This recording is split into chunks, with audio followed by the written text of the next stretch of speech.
You wake up believing you know right from wrong.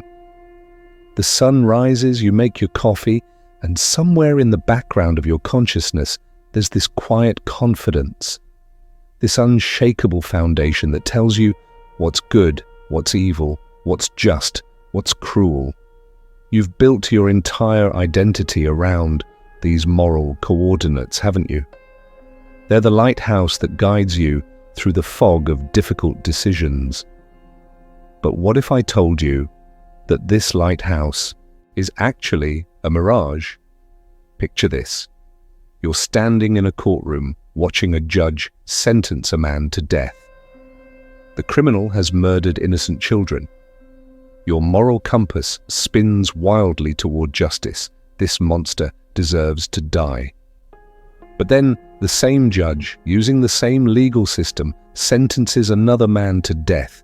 This time, it's for stealing bread to feed his starving family during wartime. Your compass spins again, but now toward mercy. Same action, same consequence, different context, different feeling in your gut. Welcome to the place where certainty goes to suffocate. The moral paradox isn't just an intellectual puzzle, it's a trap that every human consciousness falls into every single day. We think we're making moral choices, but we're actually just dancing to the rhythm of invisible puppeteers, culture, biology, circumstance, and something far more disturbing, the illusion that there's a correct moral choice at all. You see, morality isn't the solid ground you think you're standing on. It's quicksand, and the more you struggle to find firm footing, the deeper you sink into the realization that every moral system eventually devours itself. Every ethical framework, when pushed to its logical extreme, becomes its own antithesis. Think about the golden rule. Treat others as you would want to be treated. Sounds bulletproof, doesn't it? But what happens when you encounter someone whose desires, needs, and values are fundamentally different from yours? A masochist wants to be hurt. Should they hurt others? A person who values radical honesty wants brutal truth. Should they destroy someone who needs gentle lies to survive? The rule crumbles, the foundation cracks, and underneath, there's nothing but void. Here's where it gets truly unsettling. Your brain is wired to create moral certainty as a survival mechanism. Without it, you'd be paralyzed by infinite moral possibilities. So your mind tricks itself into believing that its moral intuitions are universal truths when they're actually just biochemical responses shaped by evolutionary pressures that no longer apply to modern life. You think you choose your morals, but your morals choose you. They're the invisible prison guards of your consciousness, making you believe you're free while keeping you locked in patterns of judgment that serve purposes you'll never fully understand. The ancient philosophers knew this. Plato's cave wasn't just about reality, it was about moral reality. The shadows on the wall aren't just physical illusions, they're moral illusions. What you call good and evil are just projections of deeper, unknowable forces. But here's the most disturbing part. Even knowing this doesn't set you free. You can intellectually understand that your moral intuitions are constructed, programmed, conditional, and you'll still feel them as absolute truths. Your heart will still race when you witness injustice. Your stomach will still turn when you see cruelty. The moral paradox isn't something you solve, it's something that solves you. And this brings us to the edge of something darker. If all moral systems are constructed, if all ethical frameworks eventually collapse under their own contradictions, then what does that say about the choices you've made, the people you've judged, the certainties you've held, the righteousness you've felt? What if every time you felt morally superior to someone else, you were just experiencing a particularly sophisticated form of delusion?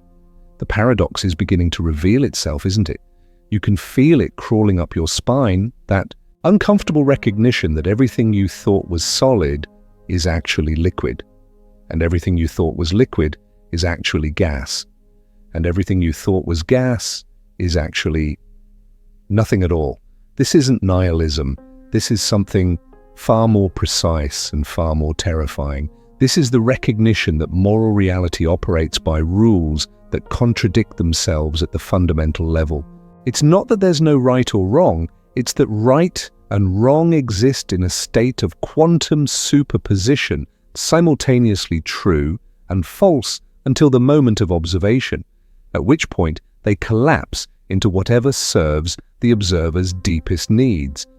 You're about to discover that the moral paradox doesn't just challenge what you believe about ethics, it challenges what you believe about the nature of belief itself. It reveals that certainty is not just impossible, it's a form of violence against the true complexity of existence.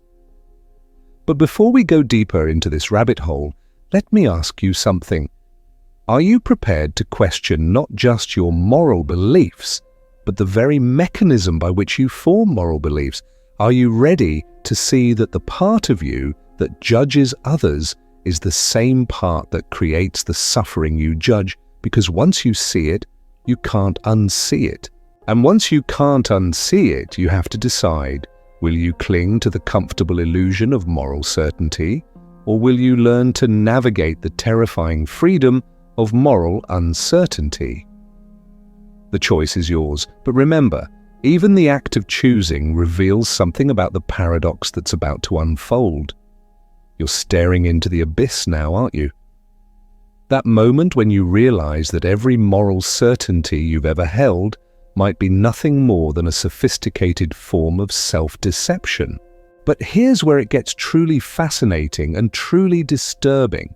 The moral paradox isn't just about the relativity of values, it's about something far more architectural, something that strikes at the very foundation of how consciousness constructs meaning. You see, every moral system ever created contains the seeds of its own destruction, not as a bug, but as a feature. Let me show you what I mean. Consider utilitarianism, the idea that the right action is whatever produces the greatest good for the greatest number of people. Sounds rational, doesn't it? Clean, mathematical. You can almost feel the relief of having a clear formula for moral decisions. But push it to its logical conclusion and watch what happens. If we must maximize happiness for the greatest number, then we should harvest the organs of one healthy person to save 5 dying people. The math is simple. 5 lives outweigh 1, but your moral intuition screams in protest.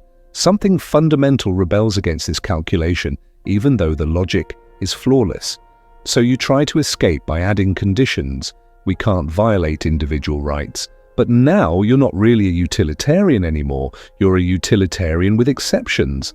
And every exception you add reveals another crack in the foundation. Where do rights come from? Who decides what counts as a right? And why should the arbitrary concept of rights override the very real suffering of the 5 people who could be saved? You're trapped. Accept the pure logic, and you become a monster. Reject the pure logic, and you're no longer following your own moral system. This isn't an accident. This is how moral systems work. They're not solutions to the problem of ethics. They're elaborate ways of avoiding the recognition that the problem itself might be unsolvable. But let's dig deeper. Let's look at the opposite approach, deontological ethics, the idea that certain actions are inherently right or wrong regardless of consequences. Kant's categorical imperative, act only according to principles you could will to be universal laws. Seems solid, right? No messy calculations about outcomes. Just pure principle. But watch what happens when you apply it consistently. Never lie. Sounds good. But what if lying would save an innocent life? Kant himself struggled with this. He actually argued that you should tell the truth even if it leads to murder. Most people find this horrifying, but Kant was being logically consistent. If lying is inherently wrong, then it's wrong even when the consequences of telling the truth are catastrophic. So you try to modify the principle. Never lie except when But now you're back in consequentialist territory. You're making exceptions based on outcomes. The deontological system has eaten itself. Here's the truly unsettling part. These aren't flaws in moral reasoning. These are features of moral reasoning. Every ethical system is designed to collapse under scrutiny because moral certainty itself is incompatible with the complexity of real situations. Think about it. Why would evolution give us moral intuitions that contradict each other? Why would we have both the capacity for ruthless self-interest and profound altruism? Why would we feel simultaneously drawn to justice and mercy, to individual freedom and collective responsibility? Because morality isn't a system for finding truth. It's a system for enabling cooperation among beings whose interests don't perfectly align. Your moral intuitions aren't trying to solve the problem of ethics. They're trying to solve the problem of survival in groups. And this is where the paradox reveals its true face. You think you're trying to be good, but goodness is actually a strategy your genes developed to keep you alive long enough to reproduce. You think you're pursuing justice, but justice is actually a social technology for managing conflict in groups that would otherwise tear themselves apart. The moral feelings that seem so pure, so elevated, so transcendent, they're actually biological programs running in the background of your consciousness, designed by natural selection to make you useful to your tribe and threatening to competing tribes. But here's the twist that makes this truly paradoxical. Knowing this doesn't make the feelings go away.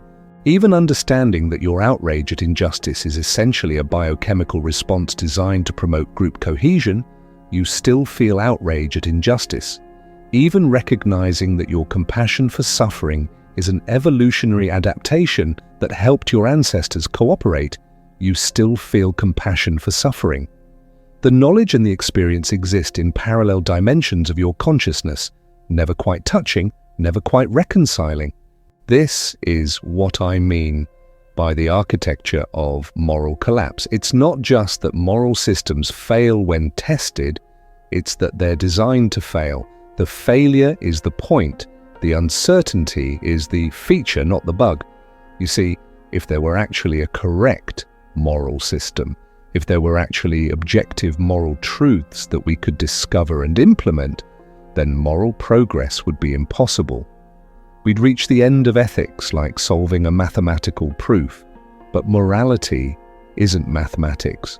It's an ongoing negotiation between competing values, competing interests, competing visions of what human life should be. The paradox preserves the possibility of growth. The uncertainty keeps the conversation alive. The collapse of each system makes room for the next system, which will also collapse, making room for the next, in an endless spiral of moral evolution. But this raises a question that cuts to the heart of everything. If moral systems are designed to fail, if certainty is impossible, if every ethical framework contains the seeds of its own destruction, then what does it mean to live a moral life? Are you beginning to feel it? The ground shifting beneath your feet? The comfortable categories of right and wrong starting to blur and blend and dissolve? Good. Because we're just getting started. You're beginning to see it now, aren't you? The way your moral convictions shift and change depending on the audience, the context, the stakes. But here's what's truly disturbing. You don't even realize you're performing. You think you're being authentic, expressing your true moral self, when you're actually just following a script that was written long before you were born.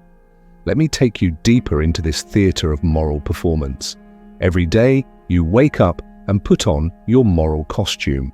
Maybe today, you're the compassionate progressive, fighting for social justice and equality. Maybe you're the principled conservative, defending tradition and personal responsibility.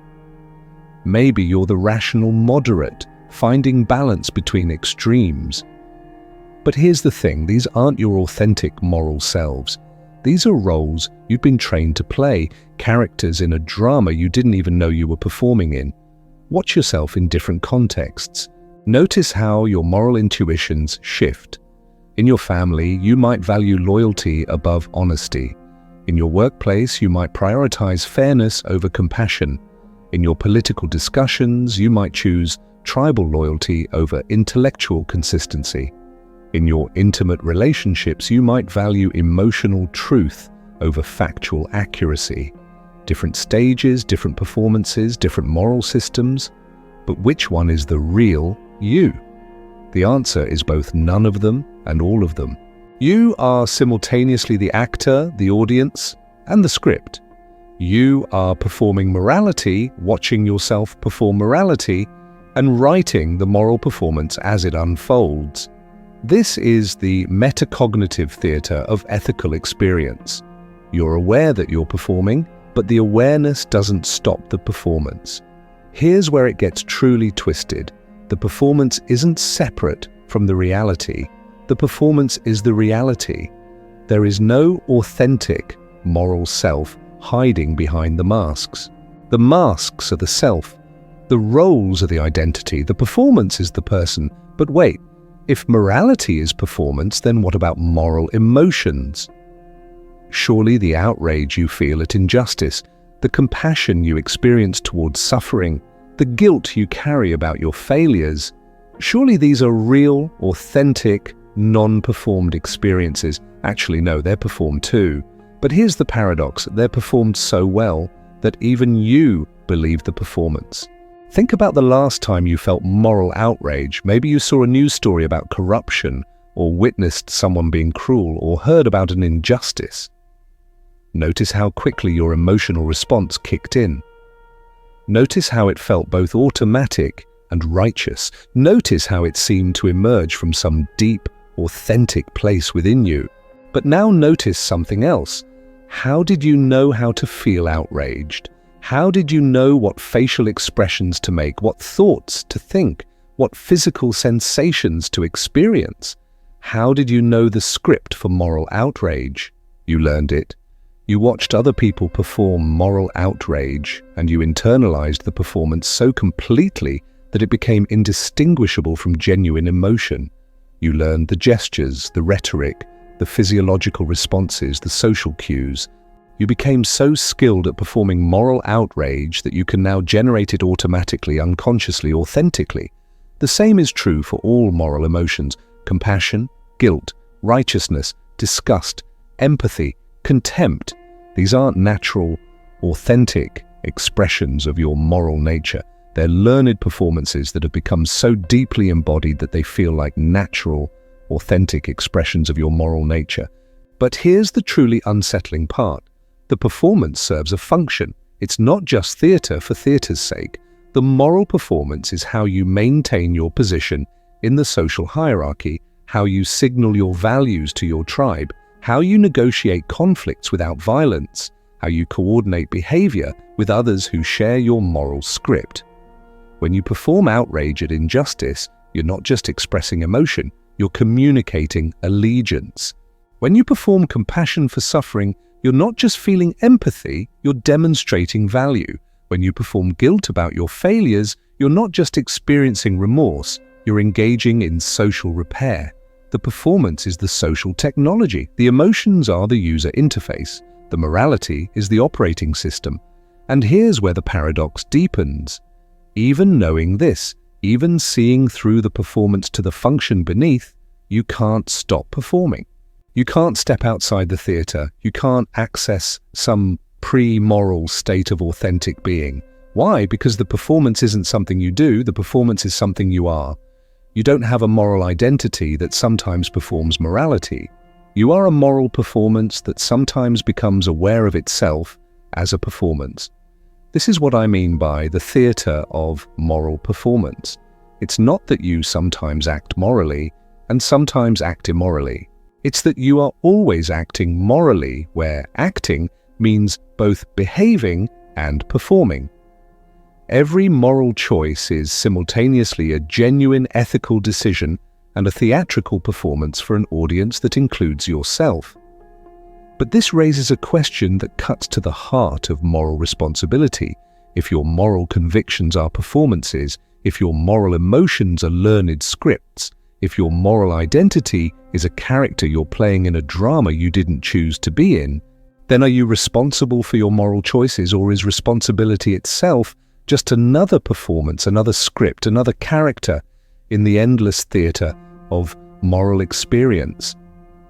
And if responsibility is a performance, then what about justice?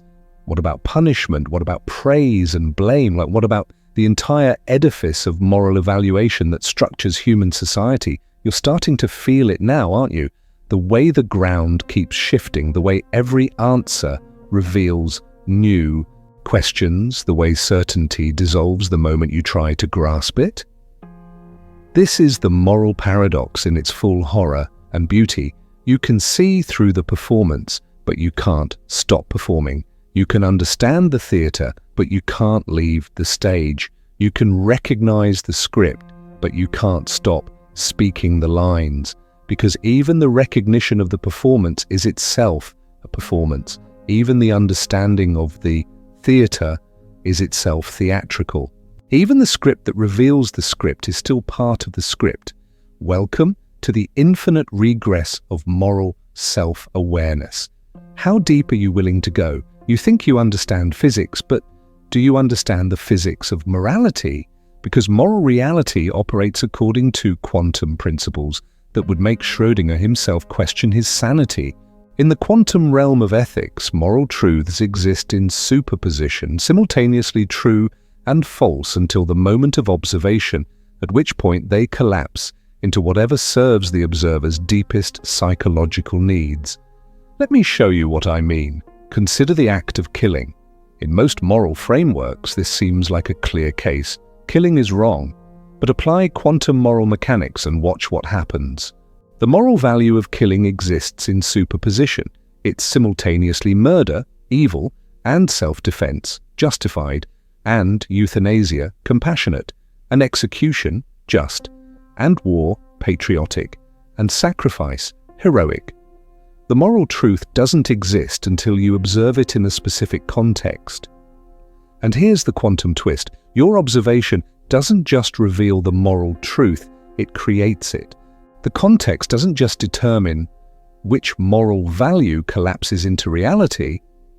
Your consciousness, with all its biases and needs and fears, actually participates in the collapse. This is what I call the moral observer effect.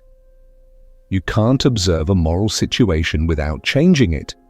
Your very presence, your particular perspective, your emotional investment, your cultural programming, all of this becomes part of the moral reality you think you're objectively evaluating.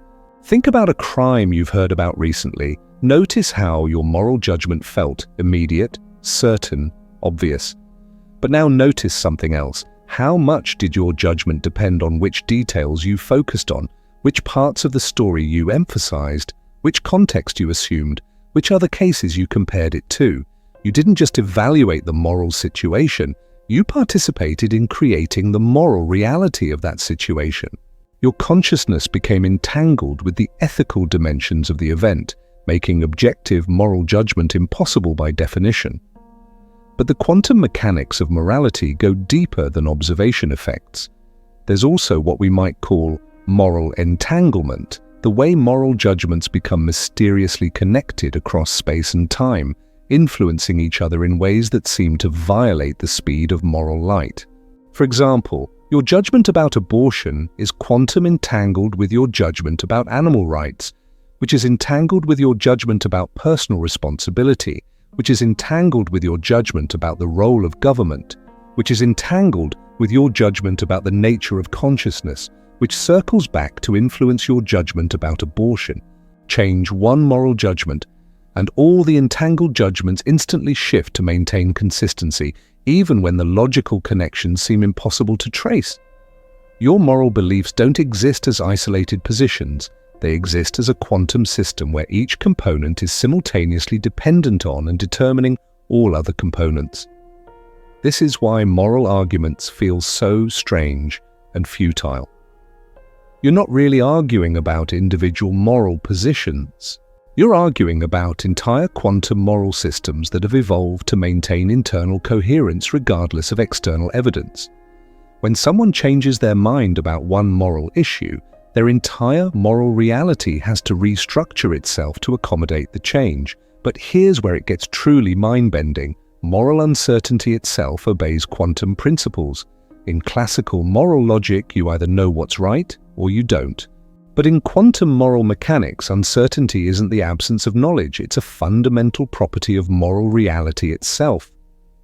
Consider what happens when you're facing a genuinely difficult moral choice. Let's say you have to decide whether to tell a truth that will cause great pain or tell a lie that will preserve happiness. In the quantum moral realm, the right choice doesn't exist until you choose it. Before the choice, all possibilities exist in moral superposition. The act of choosing doesn't reveal the right answer, it creates the right answer. This is the moral Heisenberg principle. You cannot simultaneously know the moral value of an action and the consequences of that action with perfect precision. The more precisely you try to define what's moral, the more uncertain the outcomes become. The more precisely you try to predict outcomes, the more uncertain the moral value becomes. And here's the truly disturbing implication. This isn't a limitation of human moral reasoning. This is the actual structure of moral reality. Moral truth isn't something we discover, it's something we create through the act of moral engagement. Ethics isn't about finding the right answers, it's about participating in the ongoing creation of moral reality. But wait, there's more. Quantum mechanics also gives us the concept of parallel universes, multiple realities existing simultaneously. In quantum moral mechanics, every moral choice you don't make continues to exist in parallel moral realities. The version of you that chose differently is still making that choice, living with those consequences, developing different moral intuitions based on different moral experiences. This means that all possible moral selves are equally real, equally valid, equally you. The moral choices you've made haven't just shaped who you are, they've determined which version of moral reality you're experiencing. In parallel, moral universes, other versions of you are living different moral lives, developing different moral convictions, experiencing different moral certainties. And here's the quantum kicker. Sometimes these parallel moral realities bleed through. Sometimes you catch glimpses of the moral choices you didn't make, the moral person you didn't become, the moral reality you didn't choose. This is why moral decisions can feel so heavy, so loaded with possibility. You're not just choosing between options, you're choosing between entire moral universes. The quantum mechanics of morality reveal something profound and terrifying. There is no objective moral reality independent of consciousness. Moral truth is observer-dependent, context-sensitive, and participatory. You don't discover morality, you create it. You don't find moral truth, you collapse it into existence through the act of moral engagement. But this raises the ultimate quantum moral question. If moral reality is created by consciousness, and if consciousness itself might be an illusion, then what is the moral status of moral reality itself? Are we creating something real, or are we just quantum fluctuations in the vacuum of meaning, briefly convincing ourselves that our moral performances have substance before dissolving back into the void?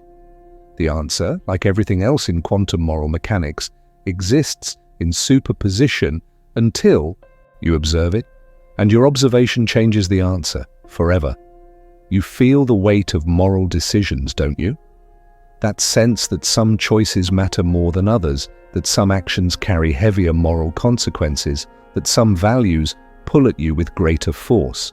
But what if I told you that this moral gravity, this sense of ethical weight, is not a property of the actions themselves, but a social construction as arbitrary and contingent as fashion trends? Let me take you inside the machinery of moral weight. Think about the moral issues that feel most urgent to you right now. Maybe it's inequality, maybe it's freedom, maybe it's environmental destruction, maybe it's traditional values under attack. Notice how these issues don't just seem important, they seem obviously, self-evidently, urgently important. The moral gravity is so strong you can't imagine how anyone could feel differently. But now, step back and ask, why these issues? Why now? Why do these particular moral concerns have such gravitational pull, while others that might have seemed crucial in different times and places barely register in your consciousness? The answer is that moral gravity is socially constructed. What feels morally weighty to you is determined by the moral attention economy of your particular social environment. Just as financial markets create economic value through collective belief and behavior, moral communities create ethical importance through collective focus and emotional investment. Consider how moral gravity shifts across cultures and historical periods. In medieval Europe, the moral weight of religious orthodoxy was so heavy it crushed other ethical considerations. In ancient Rome, the moral gravity of honor and glory pulled so strongly that personal survival became secondary. In contemporary America, the moral gravity of individual rights creates such distortion in the ethical field that collective responsibility becomes almost invisible. But here's what's truly unsettling. You can't feel the social construction of your own moral gravity while you're inside it. The moral issues that seem most important to you don't feel culturally contingent. They feel universally, obviously, eternally important. This is the moral gravity illusion. The stronger the social construction, the more natural it feels. You experience your moral concerns as discoveries, not inventions. You feel like you're recognizing important truths, not participating in collective fiction making, but you are participating in collective fiction making. The moral weight you feel so keenly is being manufactured in real time by the social networks you're embedded in. How does this manufacturing process work? Through what I call moral gravity generators, social mechanisms that concentrate attention and emotional energy around particular ethical issues until they develop sufficient mass to bend moral space-time around them. Media is a massive moral gravity generator. When certain stories get repeated, amplified, discussed, debated, they accumulate moral mass. The more attention they receive, the more important they become. The more important they become, the more attention they receive. This creates moral gravity wells that pull other issues, other stories, other concerns into orbit around them. Social media amplifies this process exponentially. Algorithms designed to maximize engagement naturally favor content that generates strong emotional responses, and moral content generates the strongest emotional responses of all. So moral issues get algorithmic amplification, creating artificial moral gravity through artificial moral attention. Political systems are also moral gravity generators. Politicians don't just respond to moral concerns, they create them. By deciding which issues to focus on, which problems to highlight, which solutions to propose, political actors are literally constructing the moral gravity field of their societies. They're deciding what feels morally urgent and what feels morally irrelevant. Religious institutions have traditionally been the most powerful moral gravity generators, creating moral mass through ritual repetition, community reinforcement, and transcendent authority. But secular ideologies can generate moral gravity just as effectively, sometimes more effectively, because they feel more rational, more chosen, more authentic.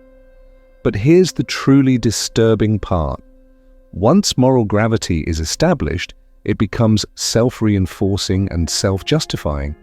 People don't just believe that their moral concerns are important, they feel that they are important. The gravity is experienced as objective moral reality, not as socially constructed moral focus. This creates what I call moral gravity lock, a state where people become trapped in the moral gravity wells of their social environment, unable to imagine that the issues that feel most urgent to them might be arbitrary, contingent, manufactured. You can see this in action during moral panics. Some relatively minor issue gets amplified by moral gravity generators until it develops enormous moral mass, bending all ethical attention around it. People who are normally reasonable and balanced suddenly find themselves experiencing this manufactured issue as the most important moral crisis of their time. But the truly insidious part is that moral gravity lock feels like moral awakening. People don't experience themselves as being manipulated by social forces. They experience themselves as finally seeing what really matters. The stronger the social construction, the more natural and authentic it feels. This raises a profound question. If moral gravity is socially constructed, if the issues that feel most urgent to you are products of social engineering rather than ethical discovery, then what does it mean to live a moral life? Are you pursuing genuine moral truth, or are you just dancing to the rhythm of moral gravity generators that are manipulating your attention and emotional energy for purposes you don't understand? And here's the deepest cut. Even recognizing that moral gravity is socially constructed doesn't free you from it. You can intellectually understand that your moral concerns are manufactured, and you'll still feel them as urgent, important, obvious. The knowledge and the experience exist in parallel dimensions of consciousness that never quite integrate. You can see the matrix of moral gravity construction, but you can't step outside it. You can understand the social forces that create moral weight, but you can't escape their influence. You can recognize that your ethical priorities are contingent and arbitrary, but you can't stop experiencing them as necessary and obvious. This is the social construction paradox. The more clearly you see how moral reality is constructed, the more trapped you become in the construction. The more you understand the machinery of moral gravity, the more powerless you feel to resist its pull. But maybe, just maybe, this recognition is the beginning of a different kind of moral freedom. Not freedom from moral gravity, but freedom within it. Not escape from social construction, but conscious participation in social construction. What if you could learn to surf the waves of moral gravity instead of being crushed by them? What if you could participate in the creation of moral weight instead of just being subjected to it? But to explore that possibility, we need to go even deeper into the paradox. Are you ready? Here's where things get truly recursive, truly twisted, truly impossible to resolve. You are now aware that you are aware of the moral paradox. You can see the construction of moral gravity. You understand the performance of moral identity. You recognize the quantum mechanics of ethical truth. But this awareness creates a new paradox, the metamoral paradox of self-awareness. You are simultaneously inside and outside the moral system. You are both the observer and the observed, the critic and the criticized, the analyzer and the analyzed. You can see through moral constructions while still being constructed by them. You can understand moral performances while still performing them. You can recognize moral gravity while still being subject to it. This creates a strange loop of consciousness that philosophers call the problem of moral self-reference. Any moral system that becomes aware of itself as a moral system immediately faces the question, what is the moral status of moral awareness itself? Think about it. You now know that your moral intuitions are evolutionarily programmed, socially constructed, psychologically motivated performances in a theater you didn't choose to enter. But knowing this, is that morally good or morally bad? Is moral self-awareness a virtue or a vice? Does seeing through moral illusions make you more moral or less moral? The traditional answer is that awareness is always good, that seeing truth is always better than living in illusion. But this assumes that there is a true moral reality hiding behind the constructions, performances, and social gravity. What if there isn't? What if the constructions, performances, and social gravity are all there is? In that case, moral self-awareness doesn't reveal truth. It destroys the very possibility of moral engagement. If you truly believe that all moral positions are arbitrary constructions, then why choose any particular moral position? If you truly understand that moral emotions are learned performances, then why perform them? If you truly see through moral gravity, then why let any issue feel important? This is the nihilistic branch of the metamoral paradox. Complete moral self-awareness leads to moral paralysis. If everything is constructed, then nothing matters. If everything is performance, then nothing is authentic. If everything is gravity, then nothing has weight. But there's another branch, the hyper-moralistic branch. Complete moral self-awareness leads to meta-moral responsibility. If you understand how moral reality is constructed, then you become responsible for the moral constructions you participate in. If you see through moral performances, then you become responsible for the authenticity of your performances. If you recognize moral gravity, then you become responsible for the moral gravity you help create. This branch argues that moral self-awareness doesn't destroy moral responsibility, it exponentially increases it. Now you're not just responsible for your moral choices, but for your moral awareness, your moral meta-awareness, your moral meta-meta-awareness, in an infinite regress of ethical responsibility. But both branches lead to the same impossible place. You cannot not be moral. Even rejecting morality is a moral choice. Even moral nihilism is a moral position. Even moral paralysis is a moral stance. Even the refusal to choose is itself a choice. This is what I call the metamoral trap. Once you become aware of moral awareness, you cannot escape moral responsibility. The self-awareness that seems to offer freedom from moral construction actually traps you deeper in moral construction. The knowledge that seems to provide escape from moral performance actually makes every moment a more complex moral performance. You are now performing the performance of being aware of performing. You are constructing your awareness of construction. You are creating moral gravity around the recognition of moral gravity. The recursion goes all the way down and all the way up, with no foundation and no ceiling. But here's where it gets truly vertiginous. This awareness of the metamoral paradox is itself part of the metamoral paradox. You cannot observe the metamoral trap without becoming more trapped in it. You cannot analyze the recursion without adding another layer of recursion.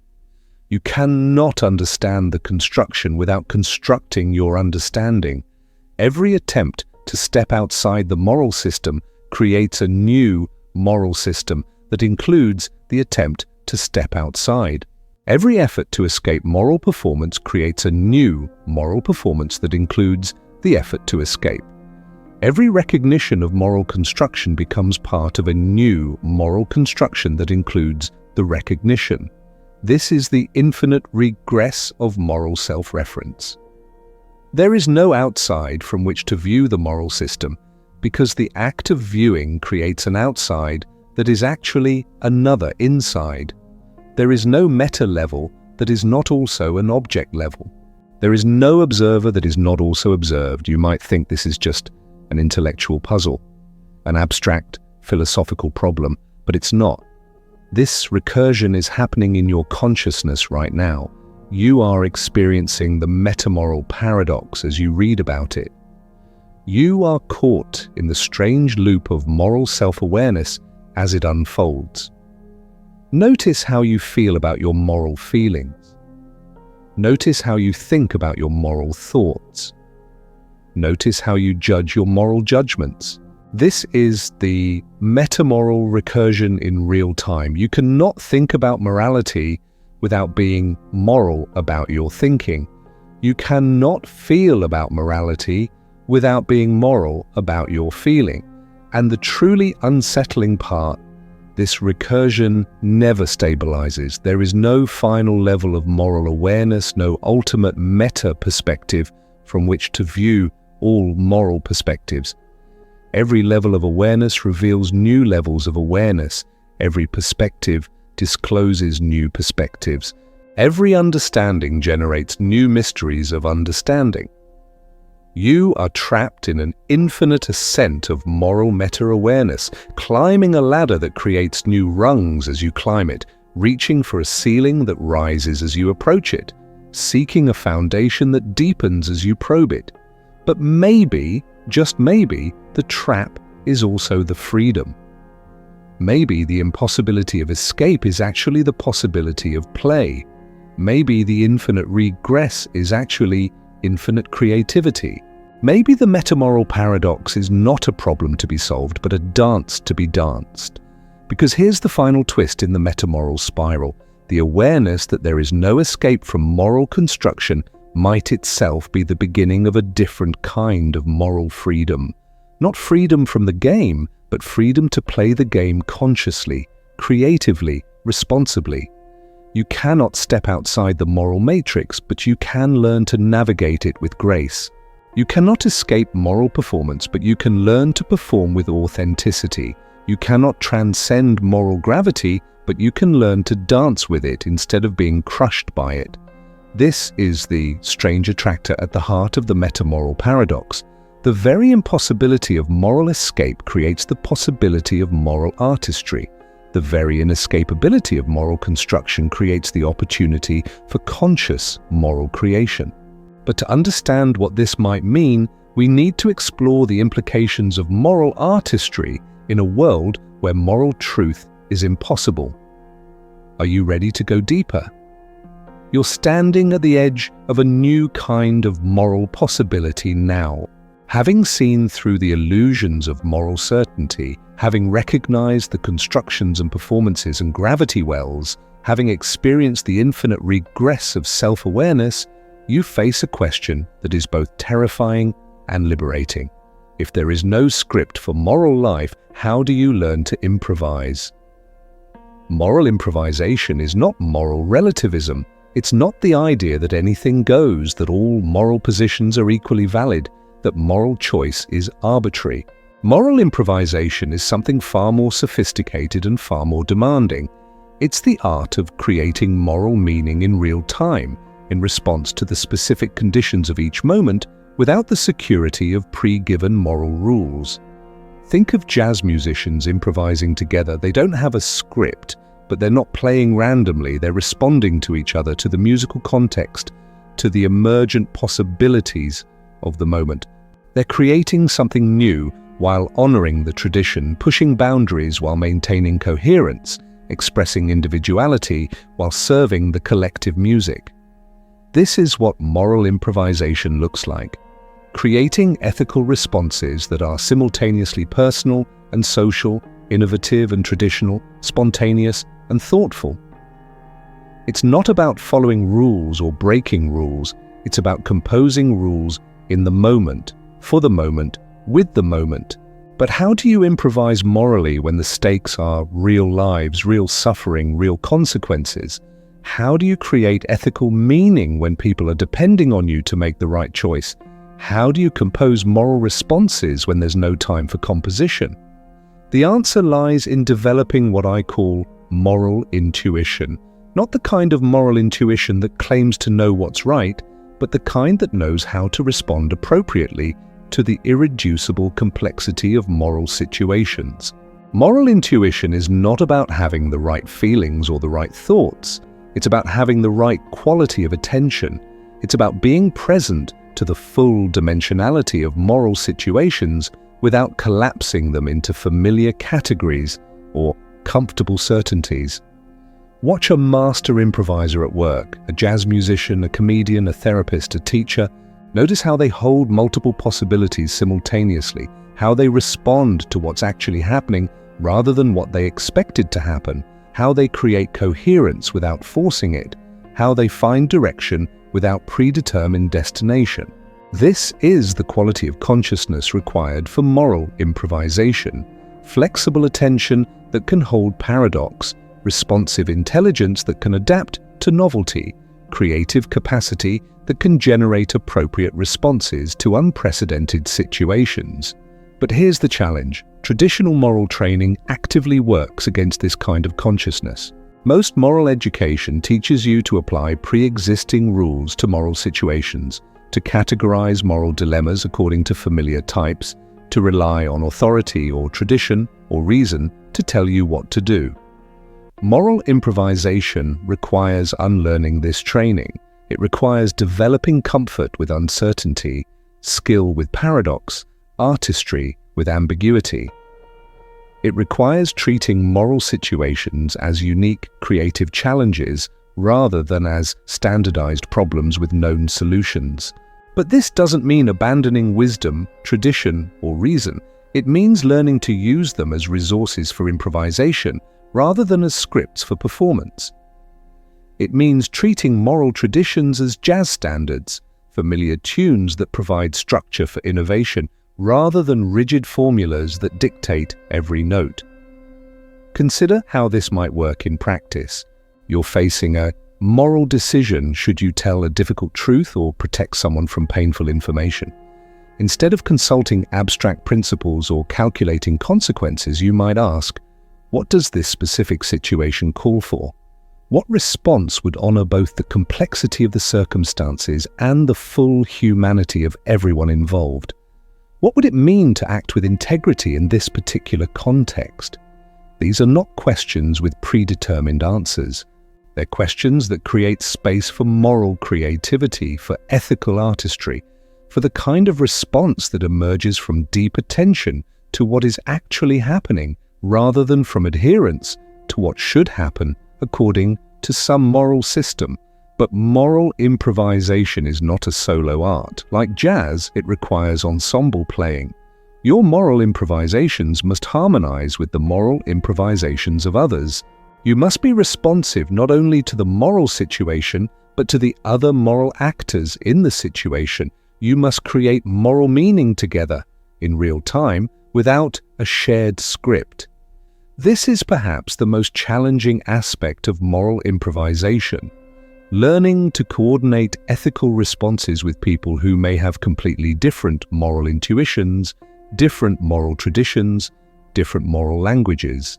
It's like trying to improvise music with people who are playing in different keys, at different tempos, from different musical traditions. Yet somehow it works. Somehow people with vastly different moral backgrounds manage to create shared moral responses to shared moral challenges.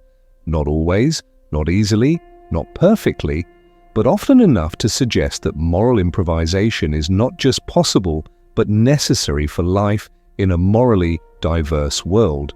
How does this coordination happen?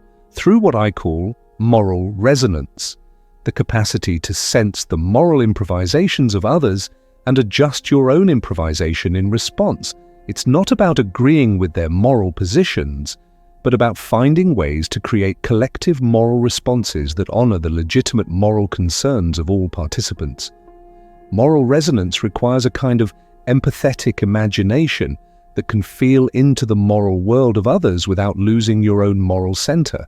It requires the ability to hold multiple moral perspectives simultaneously without collapsing them into false consensus or irreconcilable conflict. But here's the paradox of moral improvisation. The better you get at it, the more you realize how much you don't know. The more skilled you become at moral creativity, the more you appreciate the irreducible complexity of moral situations. The more practiced you become at ethical artistry, the more humble you become about the limitations of your moral capacity. This humility is not moral relativism, it's moral wisdom. It's the recognition that moral situations are always more complex than any moral system can capture, that moral responses must always be creative acts, that moral truth is something you participate in creating rather than something you discover. But this raises a question that cuts to the heart of moral improvisation. If you're creating moral truth rather than discovering it, how do you know whether your moral improvisations are good or bad? What are the criteria for evaluating moral creativity? This is where we enter the deepest waters of the moral paradox. Are you ready to explore the aesthetics of ethics? You're about to discover something that will disturb every moral instinct you thought you could trust. The difference between good and evil might actually be the difference between beautiful and ugly. Not metaphorically, not symbolically, but literally. Moral truth might not be about correctness at all. It might be about elegance, harmony, grace, and the kind of beauty that emerges when consciousness dances perfectly with reality. This is not a comfortable idea. It suggests that your moral intuitions are actually aesthetic intuitions in disguise, that your sense of right and wrong is actually a sense of harmonious and discordant, that your ethical responses are actually artistic judgments about the beauty or ugliness of different ways of being human. Think about the moral choices that feel most obviously right to you. Notice how they don't just feel correct, they feel elegant. They have a quality of fitness, of appropriateness, of things falling into their proper place. They feel like solutions to complex equations, like perfect rhymes in poems, like notes that complete musical phrases. Now think about moral choices that feel obviously wrong. Notice how they don't just feel incorrect, they feel ugly. They have a quality of distortion, of things being forced into unnatural positions, of harmony being broken, of beauty being violated. This aesthetic dimension of moral experience is not accidental. It's pointing towards something fundamental about the nature of moral truth. What we call good might actually be what creates beauty in the realm of human relationships. What we call evil might actually be what creates ugliness in the fabric of social reality. But this raises a disturbing question. Beautiful according to whom? If moral truth is aesthetic truth, then moral judgment becomes a matter of taste. And if moral judgment is a matter of taste, then how do we distinguish between sophisticated moral aesthetics and mere personal preference? The answer lies in understanding that there are different levels of aesthetic sophistication, different depths of aesthetic perception, different degrees of aesthetic development. Just as there's a difference between the musical taste of a trained composer and the musical taste of someone who's only heard top 40 radio, there might be differences in moral aesthetic sophistication. Some people have developed very refined moral aesthetics. They can perceive subtle harmonies and dissonances in moral situations that others miss entirely. They can sense the aesthetic consequences of moral choices, the way different ethical responses create different qualities of beauty or ugliness in the human experience. Think about someone you consider morally wise, not just morally correct, but morally wise. Notice how their moral responses often have a quality of elegance, of appropriateness, of perfect pitch. They seem to know intuitively how to respond to moral situations in ways that create harmony rather than discord, beauty rather than ugliness, grace rather than awkwardness. This is moral aesthetic mastery, the ability to sense the aesthetic dimensions of ethical choice and respond in ways that create maximum moral beauty with minimum moral force. It's like being a master artist whose medium is human relationships, whose canvas is social reality, whose paints are the choices available in each moral situation. But here's where the aesthetic theory of morality gets truly radical. If morality is aesthetics, then moral progress is not about discovering better moral truths. It's about developing more sophisticated moral taste. It's not about getting closer to objective moral reality. It's about becoming more sensitive to the aesthetic dimensions of ethical choice. This means that moral education should be more like artistic education.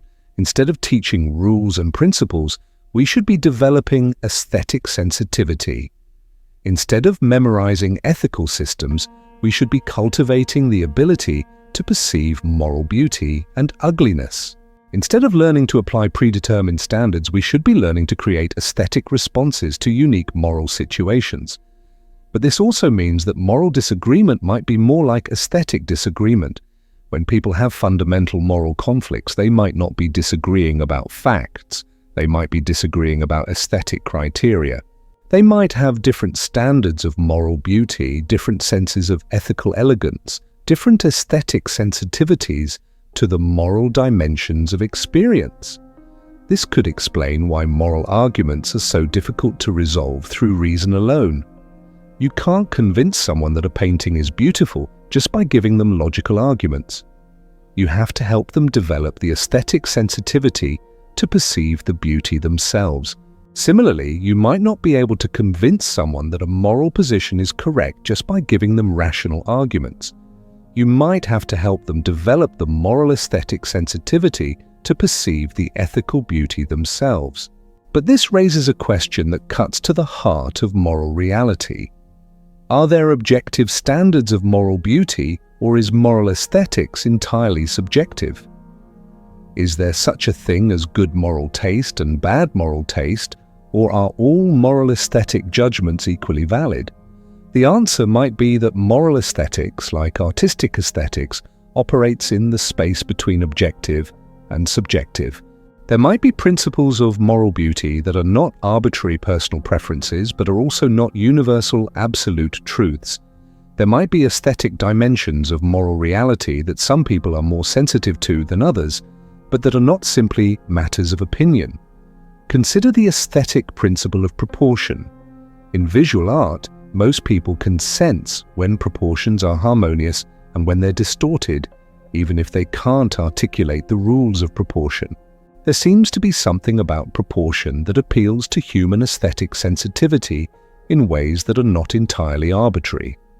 Similarly, there might be moral aesthetic principles like justice, compassion, integrity, courage, that appeal to human moral aesthetic sensitivity in ways that are not entirely arbitrary, not because they're objectively true in some metaphysical sense, but because they create forms of moral beauty that resonate with the deepest structures of human consciousness.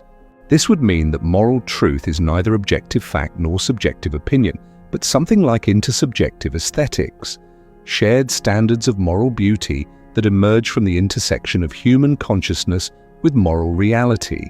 But here's the final twist in the aesthetic theory of morality. If moral truth is aesthetic truth, then the highest moral development might not be moral correctness, but moral artistry. The most moral person might not be the person who follows moral rules most accurately, but the person who creates moral beauty most skillfully. This person would be a moral artist whose life itself becomes a work of art, whose choices create harmony and grace in the human experience, whose presence in the world increases the total amount of moral beauty available to consciousness. But what would it mean to live as a moral artist? What would it look like to treat your life as an aesthetic project rather than a moral test? What would it feel like to approach ethical choice as creative opportunity rather than dutiful obligation?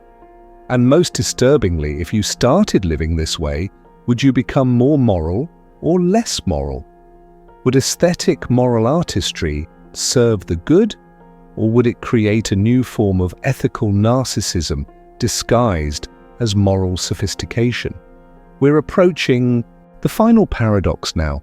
Are you ready to see how deep this really goes? You've traveled far now through the quantum mechanics of morality, the social construction of ethical gravity, the theater of moral performance, the aesthetics of moral beauty. You've seen how every moral system contains the seeds of its own destruction, how every ethical framework eventually becomes its own antithesis. But now we arrive at the ultimate paradox, the one that makes all the others possible, the paradox of moral freedom. Here it is. The more deeply you understand morality, the less free you become to be moral in any simple, straightforward way. The more you see through moral constructions, the more constructed your moral vision becomes. The more you recognize moral performances, the more performative your moral recognition becomes. The more you escape moral systems, the more systematically moral your escape becomes. You cannot think your way out of morality because thinking is a moral act. You cannot feel your way out of morality because feeling is a moral act. You cannot choose your way out of morality because choosing is a moral act. Even the rejection of morality is morally significant. Even moral nihilism has moral consequences. Even moral freedom is morally constrained. This is what I call the bootstrap paradox of moral freedom. You cannot use morality to transcend morality, but you cannot transcend morality without using morality. You cannot achieve moral freedom through moral means. but you cannot achieve moral freedom through non-moral means because there are no non-moral means. Every attempt to free yourself from moral conditioning creates new moral conditioning. Every effort to escape moral programming creates new moral programming. Every struggle for moral autonomy creates new forms of moral dependency. But here's where it gets truly twisted. This is not a bug in the system of morality. It's the fundamental feature that makes morality possible at all. The inescapability of moral conditioning is what allows moral conditioning to exist. The impossibility of moral freedom is what makes moral freedom meaningful. Think about it. If you could simply choose to step outside morality, then moral choices would have no weight, no consequence, no significance. If moral freedom were easy, then moral commitment would be worthless.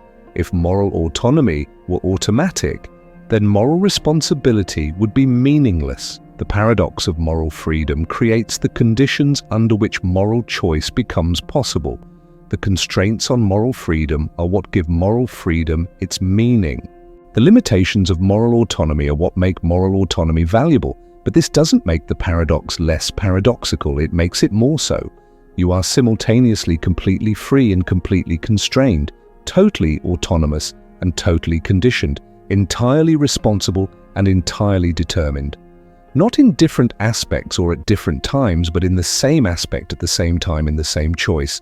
Every moral decision you make is simultaneously an expression of your free choice and a result of your conditioning. Every ethical response you have is simultaneously autonomous creation and automatic reaction. Every moral position you take is simultaneously chosen and given, constructed and discovered, created and found. This is the phenomenology of moral freedom. It feels like choosing while being chosen, like deciding while being decided, like creating while being created. The experience of moral agency is the experience of being an agent who is also being agented, a cause that is also being caused, a creator who is also being created. But the paradox goes deeper than phenomenology. It reaches into the very structure of moral reality. Because moral freedom is not just psychologically paradoxical, it's ontologically paradoxical. It's not just that moral freedom feels paradoxical, it's that moral freedom is paradoxical. Consider the relationship between moral responsibility and moral determinism. If your moral choices are determined by factors beyond your control, genes, environment, social conditioning, unconscious processes, then how can you be responsible for them? But if your moral choices are not determined by anything, if they're truly free and arbitrary, then how can they be yours at all?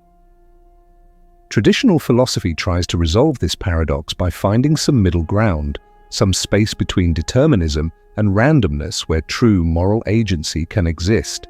But what if there is no middle ground? What if moral freedom exists precisely in the paradoxical space where determinism and freedom intersect, where responsibility and conditioning overlap, where choice and conditioning merge? This would mean that moral freedom is not something you achieve, it's something you experience in the very act of being morally constrained. Moral autonomy is not something you attain, it's something you discover in the very process of recognizing your moral conditioning. Moral choice is not something you make, it's something that makes you in the very moment you think you're making it. The paradox of moral freedom reveals something profound about the nature of consciousness itself.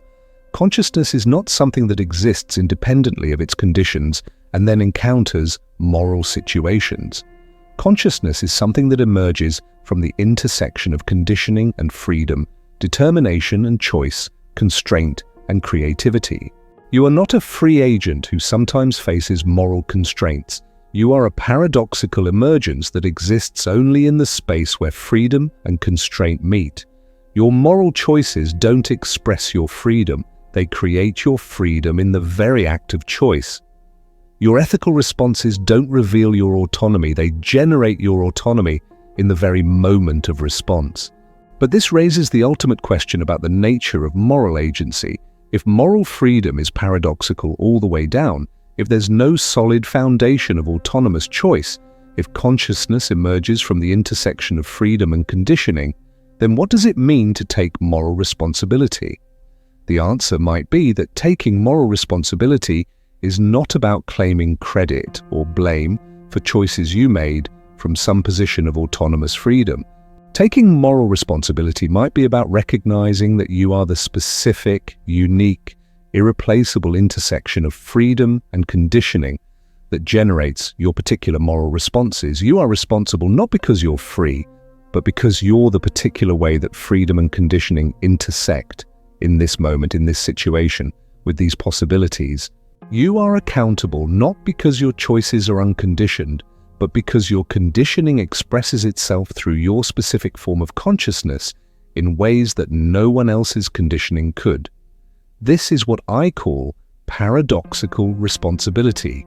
You are responsible for your moral choices not despite their conditioned nature, but because of the unique way your conditioning expresses itself through your consciousness.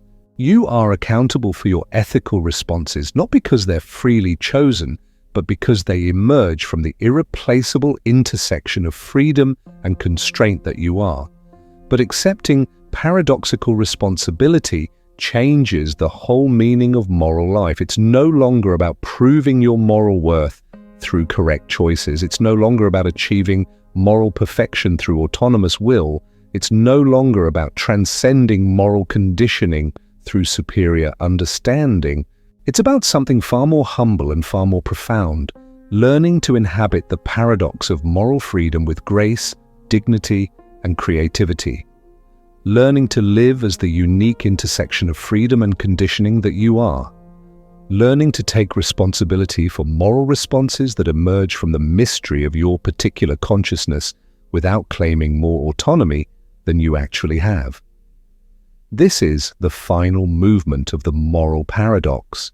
Are you ready to see how it all comes together and falls apart in the end? You've reached the end of the labyrinth, but the end is also the beginning. Every answer has revealed new questions. Every resolution has generated new paradoxes. Every moment of clarity has deepened the mystery. This is the eternal return of moral mystery, the recognition that moral understanding is not a destination, but a process, not a solution, but a dance, not an answer, but an ongoing question. You began this journey believing you understood right and wrong. You end this journey understanding that understanding itself might be the deepest moral question of all. You started with moral certainties and discovered moral paradoxes. You thought you were learning about morality and discovered you were being learned by morality. The moral paradox is not something you solve, it's something that solves you. It's not something you master, it's something that masters you by teaching you the impossibility of mastery. It's not something you transcend, it's something you learn to dance with moment by moment, choice by choice, breath by breath. But what does it mean to dance with moral paradox? What does it look like to live inside the mystery rather than trying to solve it? What does it feel like to embrace moral uncertainty as a form of moral sophistication rather than moral failure? It means living with what I call moral negative capability, the capacity to remain in uncertainty, doubt, and ambiguity without irritably reaching after fact and reason. It's the ability to hold multiple moral perspectives simultaneously without collapsing them into false synthesis or irreconcilable conflict. It means developing what I call moral improvisational intelligence, the skill of creating appropriate ethical responses to novel situations without relying on predetermined moral scripts. It's the artistry of moral creativity, the aesthetics of ethical choice, the poetry of human relationship.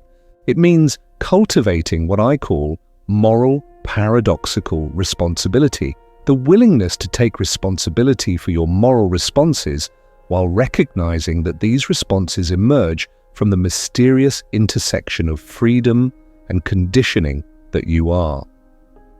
It's responsibility without grandiosity, accountability without self-righteousness, moral agency without moral superiority.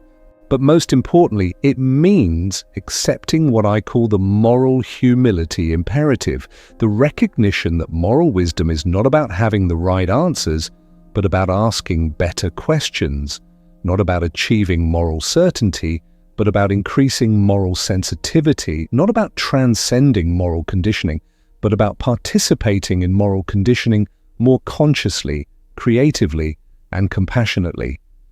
This moral humility is not moral relativism. It's not the idea that all moral positions are equally valid or that moral choice is arbitrary. It's the recognition that moral reality is always more complex than any moral system can capture, that moral situations always contain more possibilities than any moral framework can encompass, that moral truth always exceeds any moral understanding. Moral humility means holding your moral convictions lightly without holding them weakly. It means being passionate about your moral values while remaining curious about your moral assumptions. It means acting with moral conviction while maintaining moral flexibility. It means taking moral stands while keeping moral options open. But perhaps the deepest teaching of the moral paradox is this: the very impossibility of resolving moral questions is what keeps moral questions alive. The very uncertainty of moral truth is what makes moral truth worth seeking. The very paradox of moral freedom is what makes moral choice meaningful. If morality were simple, it would be trivial. If moral truth were obvious, it would be boring. If moral choice were easy, it would be worthless. The difficulty of morality is not a bug. It's the feature that makes morality the adventure it is. You are not broken because you don't have final answers to moral questions. You are not failed because you experience moral uncertainty. You are not lost because you can't find solid moral ground. You are exactly what consciousness looks like when it encounters the irreducible complexity of moral reality. The moral paradox teaches you that you are not a problem to be solved, but a mystery to be lived. You are not a moral agent who sometimes faces moral dilemmas, but a moral dilemma that sometimes achieves moral agency. You are not someone who has moral experiences, but someone who is a moral experience, ongoing, unfolding, never complete. This is both terrifying and liberating. Terrifying because it means you can never rest in final moral certainty, never achieve complete moral security, never transcend the fundamental uncertainty of moral existence. Liberating because it means you are always free to respond creatively to moral situations, always capable of moral growth and change, always participating in the ongoing creation of moral reality. The moral paradox returns you to the beginning, but the beginning is not the same. You started this journey as someone seeking moral truth. You end this journey as someone being sought by moral truth. You began as someone trying to understand morality. You conclude as someone understanding that morality is always in the process of understanding you. The questions you thought you were asking have revealed themselves as questions that were asking you. The problems you thought you were solving have disclosed themselves as problems that were solving you. The paradoxes you thought you were resolving have shown themselves as paradoxes that were resolving you into something new, something more complex, something more mysterious than you thought possible. And now you face the final choice, not a moral choice in the conventional sense, but a meta-moral choice about how to live with moral paradox itself. Will you try to escape back into moral certainty, seeking new systems and frameworks to replace the ones that have collapsed? Will you fall into moral paralysis, overwhelmed by the complexity and unable to make any moral choices at all? Or will you learn to inhabit the paradox, to live in the questions, to dance with the uncertainty, to create moral meaning in the space between certainty and nihilism, between absolutism and relativism, between freedom and conditioning? This is the invitation of the moral paradox, not to solve the mystery of morality, but to become a more beautiful part of the mystery, not to transcend moral uncertainty, but to inhabit moral uncertainty with greater grace. Not to escape moral conditioning, but to participate in moral conditioning more consciously and creatively. The moral paradox that destroys all certainties also creates all possibilities. The very impossibility of moral certainty is what makes moral creativity possible. The very inescapability of moral conditioning is what makes moral artistry meaningful. You are the unique intersection of freedom and conditioning, choice and circumstance, agency and mystery that you are. No one else can inhabit the moral paradox the way you inhabit it. No one else can create the moral responses you can create. No one else can contribute to the ongoing creation of moral reality the way you can contribute. This is your gift and your responsibility, to live the moral paradox beautifully, creatively, compassionately, to ask better moral questions rather than demanding final moral answers, to create moral meaning rather than discovering moral truth, to participate in the eternal return of moral mystery with the full complexity of your irreplaceable consciousness. The paradox continues. The questions remain open, the mystery deepens. How will you choose to dance?